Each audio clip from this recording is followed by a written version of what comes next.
Hi குட்டீஸ், எல்லாரும் எப்படி இருக்கீங்க? நல்லா இருக்கீங்களா? ஓகே. இன்னைக்கு நம்ம பார்க்க போற ஸ்டோரி கிழவனும் கடலும்.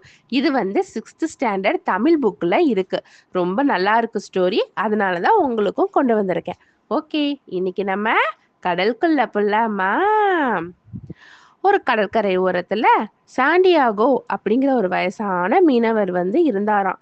அவர் வந்து கடலுக்கு போனா மீன் இல்லாம திரும்பவே மாட்டாராம். அந்த அளவுக்கு ஒரு சூப்பரா மீன் பிடிக்கக்கூடிய ஒருத்தராம். ஆனா என்னமோ தெரியல, ஒரு 84 டேஸா அவருக்கு மீனே கிடைக்கலையாம். அப்பதான் மனோலின் அப்படிங்கிற ஒரு சின்ன பையன் மீன் பிடிக்க கத்துக்கணும் அப்படின்னு சொல்லிட்டு நம்ம தாத்தா கூட சேர்ந்து கடலுக்கு போனானாம். அப்ப அப்பயும் அவருக்கு வந்து மீனும் கிடைக்கலையாம். இருந்தாலும் மனோலினோட இருக்கிறதுனால அவருக்கு பேச்சு துணைக்கு ஆள் இருந்த மாதிரி இருந்துச்சாம். கொஞ்சம் ஜாலியா 2 பேரும் பேசிக்கிட்டு ஜாலியா இருந்தாங்களாம். ஒரு நண்பர்கள் மாதிரி. அப்ப ஒரு 45 நாள் கழிச்சு என்ன ஆச்சு அப்படின்னா, மனோலியோட அப்பாவும், அம்மாவும் "இனிமே நீ என் தாத்தா கூட போக வேண்டாம். அவருக்கு ஒரு மீன் கூட கிடைக்கல. நான் உனக்கு இன்னொருத்தர சொல்றேன். நீ அவர் கூட போ" அப்படின்னு சொல்லி மனோலின மாத்தி விட்டுட்டாங்களாம் ஆள. அதனால நம்ம தாத்தா என்ன செஞ்சாரு, தனியா போக வேண்டிய சூழ்நிலைக்கு வந்துட்டாராம்.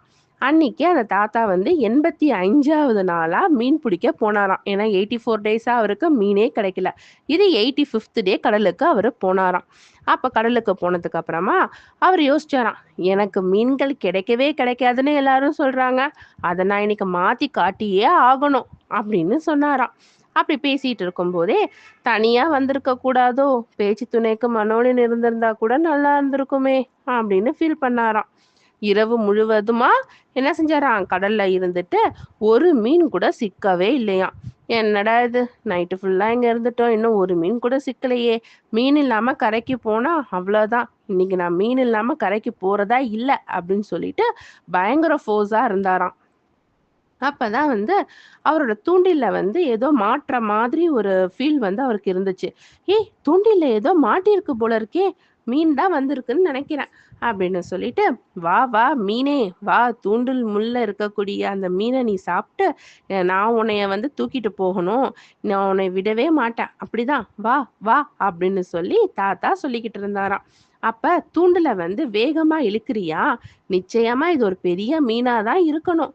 அப்படின்னு சொன்ன தாத்தா, "மீனே, ஏய் இப்படி தூண்டில இழுக்குற, என்னையும் கடலுக்குள்ள இழுத்துட்டு போக பாக்குறியா? மேலேயும் வராம, ஆழத்துக்கும் போகாம, படக எங்கேயோ இழுத்துட்டு போறியே! மீனே உன்ன நான் என்ன செய்றது?" அப்படின்னு தாத்தா வந்து புலம்பிக்கிட்டே அந்த மீன புடிச்சு இழுத்துக்கிட்டு இருந்தாராம். அப்ப தாத்தாவுக்கு ரொம்ப பசியும், சோர்வுமா ஆயிட்டாராம்.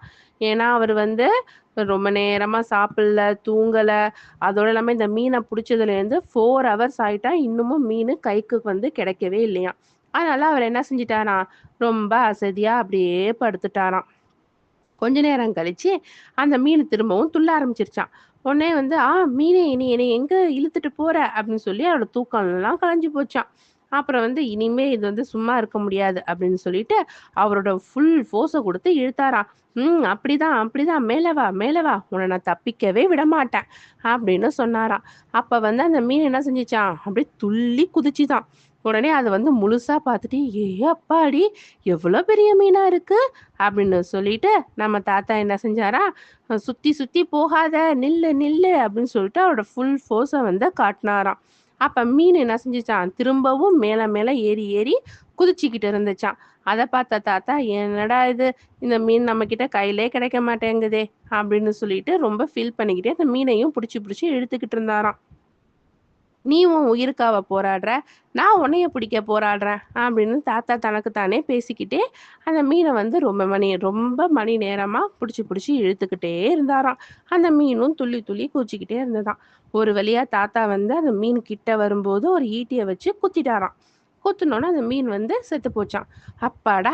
ஒரு வேளையோ உன்ன நான் புடிச்சுட்டேன்ப்பா" அப்படின்னு சொல்லிட்டு, "எனக்கு மீன் கிடைக்காது அப்படின்னு யாரெல்லாம் சொன்னாங்களோ, அவங்க எல்லார்ட்டயும் இத நான் போய் காட்டப் போறேன். என்னோட விடாமுயற்சினால நான் ஒரு பெரிய மீனையும் புடிச்சுட்டேன்." அப்படின்னு தாத்தா ரொம்ப சந்தோஷமா இருந்தாராம். அவரு புடிச்ச மீன என்ன செஞ்சாராம், படகோட சேர்த்து கட்டி வச்சிருந்தாராம். இத பார்த்த அங்க இருந்த குட்டி குட்டி சுறாலாம் அவர் புடிச்ச மீன வந்து சாப்பிட ஆரம்பிச்சுட்டான். உடனே, "நான் பிடிச்ச மீனையும் நீங்க சாப்பிடுறீங்களா? நான் எவ்ளோ கஷ்டப்பட்டு பிடிச்சேன். நீங்க ரொம்ப ஈஸியா வந்து சாப்பிடுறீங்களான்னு" சொல்லிட்டு, அங்க இருக்கக்கூடிய சுறாவெல்லாம் கொஞ்சம் வந்து புடிச்சு புடிச்சு தள்ளி விட்டுக்கிட்டு இருந்தாராம். அப்ப எப்படியோ ஒரு போராட்டத்துக்கு அப்புறமா ஃபைனலா அவர் புடிச்ச அந்த மீனை வந்து கரைக்கு கொண்டு வந்துட்டாராம். கொண்டு வந்து ஒரு வழியா அந்த படக கொண்டு போய் கட்டிட்டு, அதுக்கப்புறமா அந்த படக பார்த்தா, அங்க அந்த தாத்தா புடிச்ச மீனோட தலையும், வாலும் மட்டும் தான் இருந்தது. பாக்கி உடம்பெல்லாம் என்ன செஞ்சிருந்ததாம், சுறா சாப்பிட்டு முடிச்சுட்டான். இத பார்த்த தாத்தாவுக்கு இப்ப ரொம்ப சோகமாயிட்டாராம். என்னடா இது இவ்ளோ கஷ்டப்பட்டு புடிச்சோம். அதுவும் எவ்ளோ பெரிய மீன் புடிச்சோம். கடைசியில எல்லா சுறாவும் இப்படி சாப்பிட்டே அப்படின்னு தாத்தா ரொம்ப சோகமா வந்து வீட்ல உட்காந்துருந்தாராம். அப்ப சா தாத்தா சோகமா உட்காந்துருக்கத பார்த்த அந்த சின்ன பையன் வந்து பேசினானாம். தாத்தா, உன்னை பார்க்க தான் ஓடி வந்திருக்கேன் தாத்தா அப்படின்னு சொன்னானே. உடனே தாத்தா சொன்னாராம், மனோலின், நான் பிடித்த மீனை நீ பாத்தியா? கடைசியில எலும்பும் தாண்டா இருக்கு அப்படின்னு ரொம்ப ஃபீல் பண்ணி சொன்னோன்னே, அதுக்கு மனோலின் வந்து சொன்னானா, "அடே அப்பா! எவ்ளோ பெரிய மீன் புடிச்சிருக்கீங்க. நீங்க பெரிய வீரன் தான் தாத்தா. ஏன் தாத்தா இப்படி பேசுறீங்க?" அப்படின்னு சொல்லி மனோலின் சொன்னானாம். அப்ப வந்து தாத்தா, "இல்லடா, நான் வந்து கஷ்டப்பட்டு தான் புடிச்சேன். கடைசியில எல்லார்ட்டயும் அத காட்ட முடியாம போயிடுச்சுடா." அப்படின்னு தாத்தா சொல்ல, அதுக்கு மனோலின் சொன்னானா, "அதனால என்ன தாத்தா? உன் திறமையும், விடாமுயற்சியையும் வென்று விட்டதே. இனி உன்னை யாரும் பழித்து பேச முடியாது தாத்தா. உன்கிட்ட நான் கத்துக்கிறதுக்கு இன்னும் நெறையா இருக்கு. நீ ரொம்ப தைரியசாலி தான். உன்கிட்ட நெறைய திறமை இருக்கு தாத்தா. இனிமே நானும் உன் கூட தான் மீன் பிடிக்க வரப்போறேன்." அப்படின்னு அவன் சொன்னானாம். இது தாத்தாவுக்கு ரொம்ப தைரியத்த குடுத்துச்சாம். அதுக்கப்புறம் வழக்கம் போல இவங்க 2 பேருமே கடலுக்கு மீன் பிடிக்க போனாங்களாம். ஓகே குட்டீஸ். இதுலேருந்து நம்ம என்ன தெரிஞ்சுக்கணும்? நம்ம விடாமுயற்சியோட இருந்தோம்னா, நம்மளுக்கு எல்லாமே சக்சஸ் தான். ஓகே குட்டீஸ். இன்னைக்கு ஸ்டோரி முடிஞ்சிருச்சு. நான் நெக்ஸ்ட் ஸ்டோரியில உங்கள மீட் பண்றேன். Bye bye. Take care.